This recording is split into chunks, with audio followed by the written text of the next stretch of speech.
back to Skyrocket Automotive. We're out on manoeuvres today. This is Pandora. How cool is this? There's a long sentimental story behind this camper van, which I will get into at some point, but not right now. What we're going to do right now is get Pandora running and driving so that Pandora can go on a trailer and come to the workshop for a full recommissioning. When I say recommissioning, not going to be shell off resprayed. A lot of this paint is going to come around and it's the original paint. So we're going to keep as much of the original paint as possible. Obviously she needs a bit of a tickle with a MIG welder. These things happen. However, as much of the core vehicle original as physically possible. First things first, what is it? It is a Y-Reg Fiat 900E camper with a pop top, and I'm told that that pop top goes all the way to the roof, even when you're outside. Massive. Despite being quite a small package, it's actually like a TARDIS inside. 900E, very cool little vehicle in and of itself, and these are a very pretty little van, which I will hopefully be able to show you when we can actually move it. Let's take a look around first and foremost, and then we'll see where we go from there. There's been a bit of behind the scenes magic. Mark very kindly unlocked it for me. Ooh, a grasshopper on the seat. Look at how amazing this interior is. So yeah, need some welding on the dash. We need to find one of those quarter lights. I'm told the speedo cable doesn't work. A little bit of crusty down there, but it's not like the floors have rotted out of it. It's had a repair in the past, and it actually feels like a very, very strong repair. But just a small bit going there. Look at the retro. Electrolux fridge. Very nice. Okay. So, in the back, we have a classic bit of Italian security here. Where is it? So to open the bonnet, you can't. Denied. Because they've welded a tag onto the engine cover. So unless you've got the key to open the tailgate, you can't open the engine cover.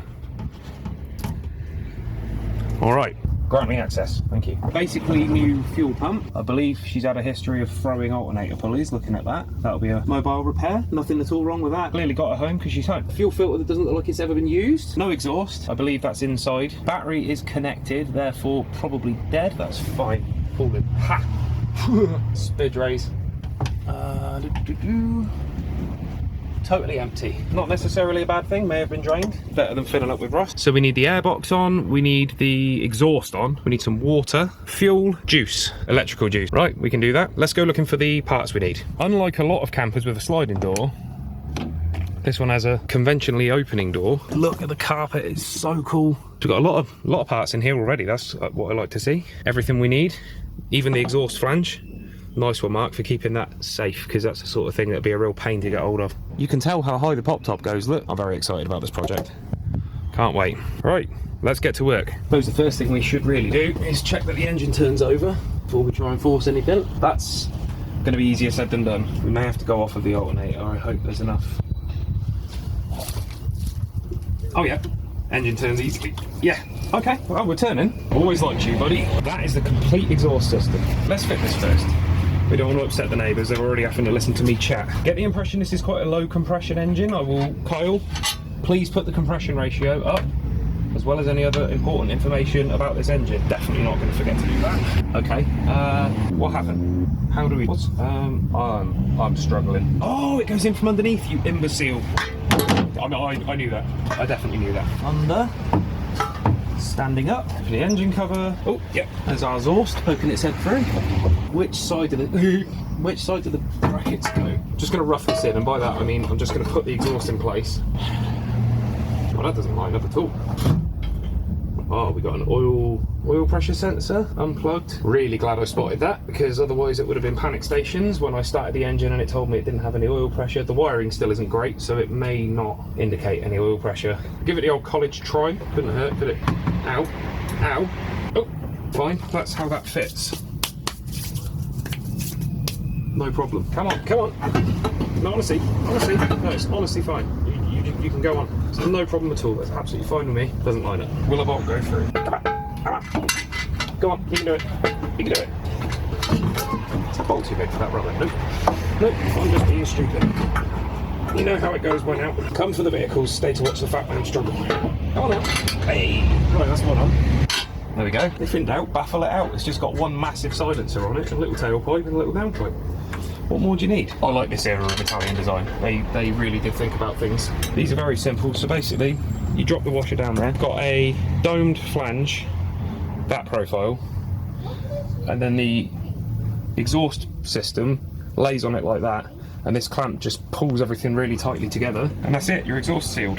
I'm not fighting you today, Wasp. You leave me alone. Remember to put the washer on first, or you do the nut up and then the washer falls back off again. I've got to say, the more time I spend in this engine bay, the more impressed I am with the condition this thing's in. The exhaust is on, what we say, 13? But don't call me Eagle Eye for nothing. Or ever.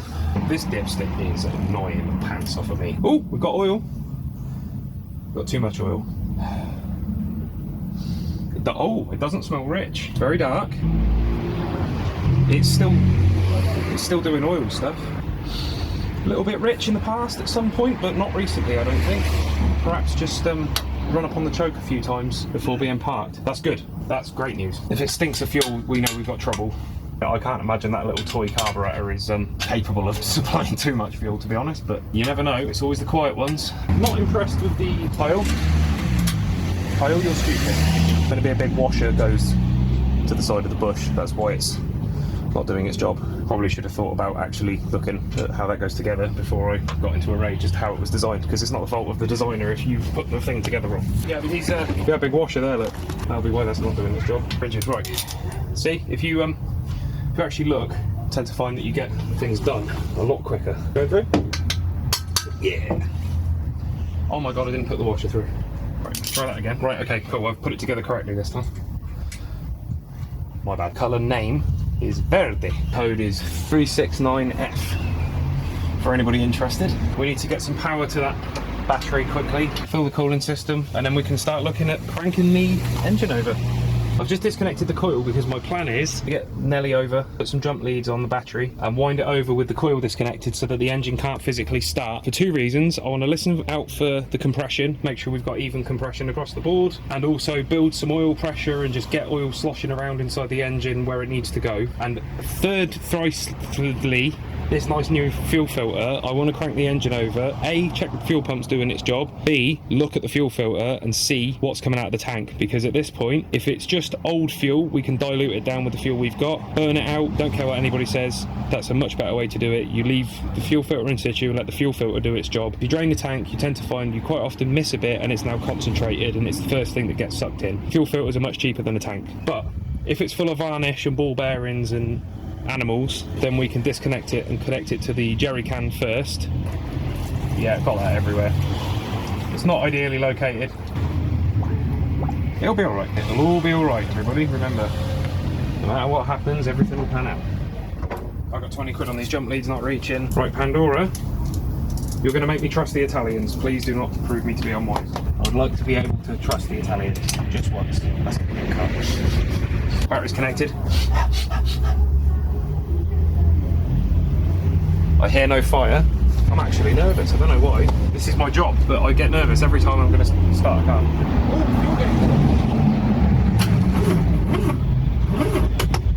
Well, that's a good sign.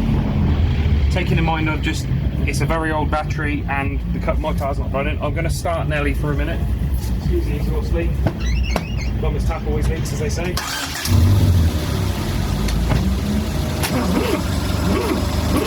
That sounds like all four cylinders have lovely even compression in all seriousness. The tank is indicating half full, which is either really good news or really bad news. Need to get it a wind over fast enough to try and fill this filter. If that's not filling up and the tank's indicating half full, it may be tough. I'm going to get some butane. The reason I use butane is it gets itself out of the way nice and quickly rather than dumping stuff down the carburetor. Have we a vacuum door that I can jump on? It's an old cowboy trick. So they used to start horses in the Old West.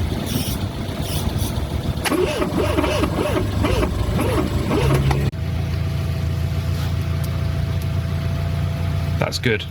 That's great news. We've got a spark. So we know at least the points and condenser are doing their job. Inside of the Dizzy Cat looks okay. I'm back. Right. Okay, I managed to scrounge a battery. It's not new, but that's because we want to make sure we get the right battery when the time comes. I've got a couple of old coils here and a spare HT lead, which I know for a fact works. I snuck it off of Susie. I think the coil stuff. Right, okay. Let's whistle this coil off quickly. The threads are so rusty. Right, just need to get the old coil out. Flathead? Not you. think I just got a cobweb in my ear. I have to undo those bolts. 10mm, do we hope?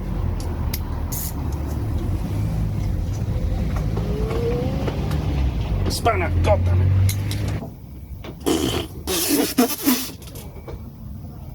Hi. Going anywhere nice this weekend? Oh, there's an earth point there. Time's wasted. I'm losing my happy thoughts. What are you doing now? There we go. There's still oil in it. Another favourite of these is the oil all drains out, but it doesn't seem to be the case here. Oh, has that got the same bracket on? No. Oh well, you never know. Figured I might have had some luck for a change, but let's get throwing this back on. Ouch. Right. Golly. Ow. Did I just get bit by something? I would invite you in, but there's no room. You can't see. And you don't know the password anyway. Ow! Right, like I say, I've just resistance tested that and it should be fine. So, I don't know. Well, I do know, I've got a hunch, but I'm not telling you. Quizzing me on everything. This is a really entertaining YouTube video, isn't it? Just watching a guy change a coil. Right. New HT lead, well not new HT lead, new to me HT lead, new to the bus. Hey, yeah, that fits terribly. The good news is it's high tension, it wants to arc, so we should be fine. No dramas. All good. Right, let's get this battery out. Probably going to have to look at changing the battery leads as well, because they are 7 different kinds of knackered. I hate when the battery's located. That's the only part of this I've not been keen on so far. Can you just come off? Let's go. There you go. Get out. Right, what's going on? Battery is gone. New Max. Old Max, am I right? Battery's used, but it has come off a charger recently. Not a Dodge charger. Let's see how well it cranks now. Okay. Compression sounds absolutely amazing. Lovely and even. I'm going to get electrocuted doing this, aren't I? 100%. Be careful doing this because this hurts.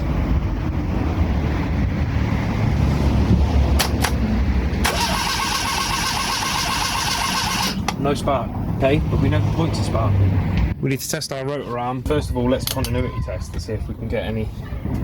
Alright, we're getting a reading. Now we need a resistance check. 5.2 kilo ohms. Okay, check the little graphite wiper in there. Sometimes in here, that guy is on a spring and sometimes they can get stuck. It's all good. No, I haven't put the rotor arm, the dizzy cap on backwards. You can only go on one way. We know the spark is travelling down. The rotor arm appears to have a reasonably good reading. Let's just see. We have a spark. Result. Rule 101 of engines, if you've got spark, fuel and air, you should have combustion. And the oil pressure warning light keeps going out every time I crank it, which means it's getting oil pressure. Still nothing from that tank, which is a little concerning. I'm just going to feed it some butane and see if it will try and fire.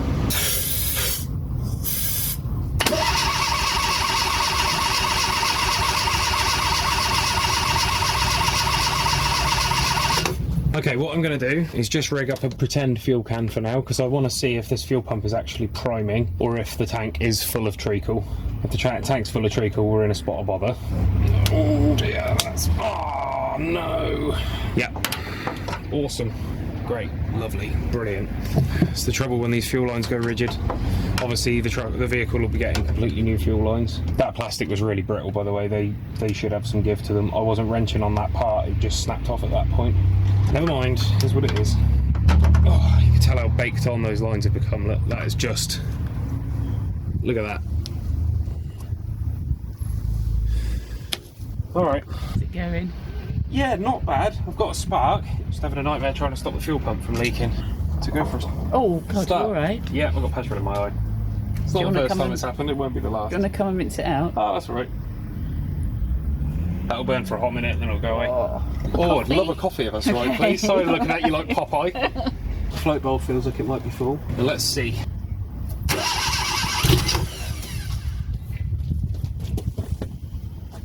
Yes! I'll take it. Just an initial little pop, but I want to try and get this fuel pump working. Hello. That's brilliant. Thank you very much. I'm being supplied with wonderful coffee and a snack. Thank you very much. How is that one all sort of seven? They're both fine. I'll use a flathead. Oh, that Tunnocks caramel wafer is looking at me. I might have to jump on that in a second. Actually, starting engines with low blood sugar is not a good idea. I get excitement headaches. Come on. I'm excited now. I'm getting impatient because it's fire. Not sponsored. Wish I was.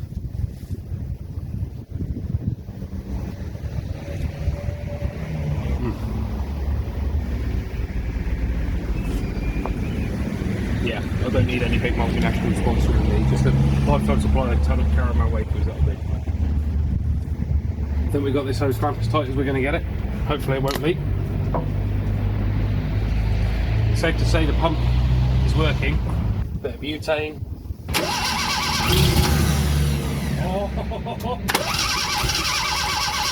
We've got fuel coming from the Jubilee clip that I was convinced was done. It was only a little dribble of fuel. It's not like it was spraying everywhere.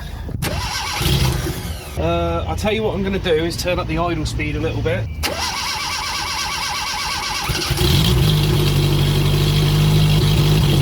It's a runner!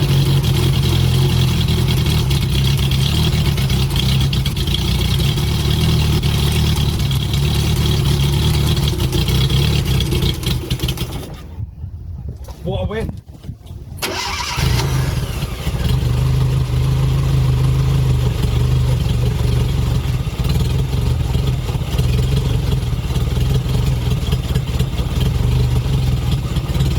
Time to see if she moves.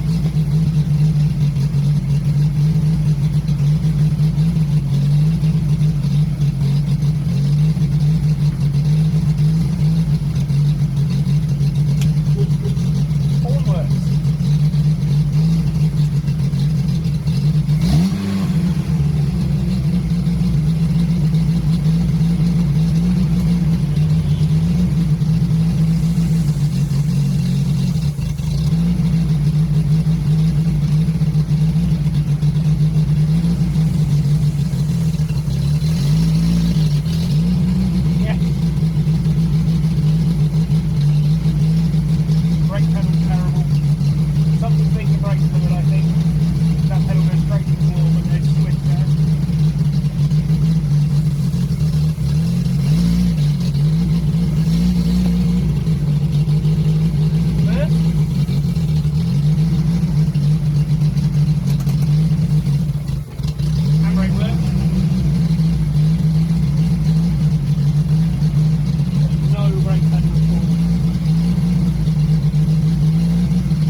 Yeah, we got brake fluid drippage.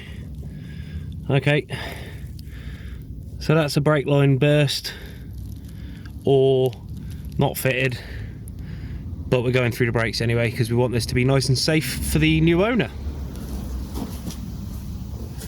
All in all, I'll take it. Starts well, drives well enough that we'd be able to get her on a trailer. Shame about the brakes, but these things happen. We're not actually completely sure how long this has been sat, so it's to be expected really. But more importantly than anything now, we can go on a trailer, get it over to the workshop and do all of that stuff. So what I'm going to do in the interest of safety is I'm just going to run this out of fuel, this fuel line, so that I don't have to worry about it dribbling fuel all over the engine bay.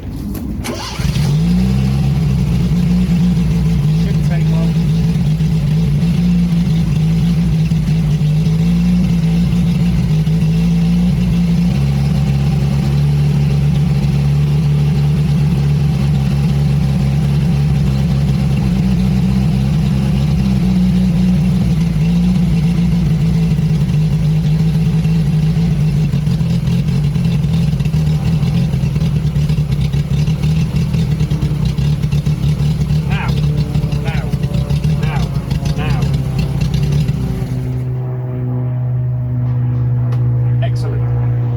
Also has exactly the same amount of fuel now for his mower that he lent me at the start. It's got through a lot of fuel though, just idling like that, so something's going on with the needle and seat. That may even be what the sloppy running's about. Did you notice how it cleared up halfway through that line being disconnected? So it could be that the needle and seat isn't locking off correctly, or there's something missing that needs to tee off back to the tank or something, but we'll figure that out. All in all, I think you'll agree this lovely little thing is going to be very, very welcome at the workshop. And I'm very much looking forward to getting her back on the road. Thank you for watching. I'll see you again.